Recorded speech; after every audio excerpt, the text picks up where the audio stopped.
இனிய மாலை வணக்கம். சூரியதேவம் சன்ரைஸ் செய்தி பாகம் 270 நகுலவதி தில்லை தேவன்.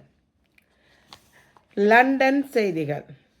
லண்டன் லிஸ்டரில் ஈஸ்ட் பின்சிலியின் வீட்டு உரிமையாளர்கள் சிறந்தவர்களாக தேர்வு செய்யப்பட்டிருக்கிறார்கள்.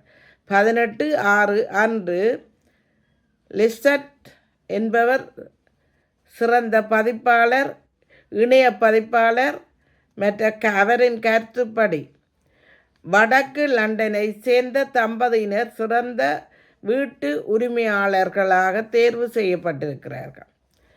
பல தொடருந்து வழித்தடங்கள் சென்ற வாரம் வெள்ளி, சனி, ஞாயிறுகளில் இன்ஜினியர் வேலை காரணமாக பூட்டப்பட்டிருந்தது. இதனால் தொடருந்து சேவைக்காக பேருந்து சேவைகள் இடம்பெற்றன.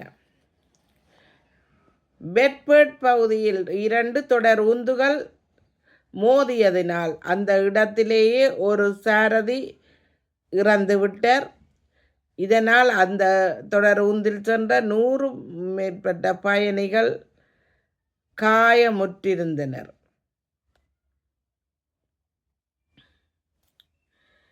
சோகமான தனிப்பட்ட சம்பவம் என்று நெட்வொர்க் ரயில் நிலையத்தினர் தெரிவித்திருக்கிறார். இதனால் வரும் 28/6 வரையில் தொடருந்து சேவைகள் தடைப்படலாம் என்று அவர்கள் தெரிவித்திருக்கிறார்கள். இந்த வார இறுதியில் இங்கிலாந்தில் சில பகுதிகளில் 38 பாகைக்கு மேலாக வெப்பநிலை உயரும் என்றும் இதனால் அம்பர் வெதர் காலநிலை எச்சரிக்கப்பட்டிருக்கிறது. இது திங்கள் முதல் வியாழக்கிழமை வரை இருக்கும் என்று தெரிவிக்கப்பட்டிருக்கிறது. 2070 ஆண்டுக்கு உள் 42 லட்சம் வீடுகள் மண் சுருங்க பாதிப்பு ஏற்படும் என்றும் அதிக வெப்பத்தினால் 26% வீடுகள் நிலத்துக்கு கீழே செல்லும் என விஞ்ஞானிகள் அதிர்ச்சி தகவலை தெரிவித்திருக்கிறார்கள். விம்பிள்டன் விளையாட்டு இல்லமாக பிபிசி மீண்டும் வருகிறது. ஐக்கிய ராச்சியம் முழுவதிலும் உள்ள பார்வையாளர்களுக்கு சாம்பியன்ஷிப் போட்டிகளில் இணையற்ற ஒளிபரப்பை 2026 ஆண்டு வழங்குகிறது. ஒவ்வொரு போட்டியின் நேரலையுடன் ஒளிபரப்பையும் வழங்க என பிபிசி செய்திகள் தெரிவிக்கின்றன. இந்த வாரம் வரலாறு காணாத வெப்ப அலை காரணமாக மாணவர்கள் பாடசாலை முடியும் நேரத்துக்கு முன்னர் வீடுகளுக்கு செல்ல வேண்டி வரும் அல்லது கூடுதலான வெப்பம் காரணமாக பாடசாலைகள் மூடப்படலாம் என்று பாடசாலைகள் தெரிவித்திருக்கிற இதனை கவலையுடன் மாணவர்கள் தெரிவித்திருக்கிறார்கள்.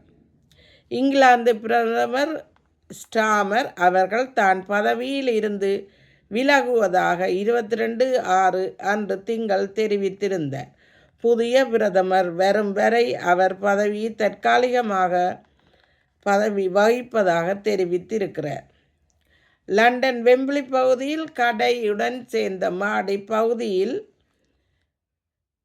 கடந்த ஞாயிறு 12 மணி அளவில் தீ பரவியது. இது தமிழருக்கு சொந்தமான இந்த கடை பகுதி மாடி பகுதியில் தீ பரவியது. தீயணைப்பு படையினர் உடனடியாக வந்து அந்த தீயை கட்டுக்குள் கொண்டிருந்தது. நன்றி, வணக்கம். மீண்டும் ஒரு செய்திகளுடன் மறுவாரம் சந்திக்கும் வரை விடைபெறுவோம். நகுலவதி தில்லை தேவன். நன்றி.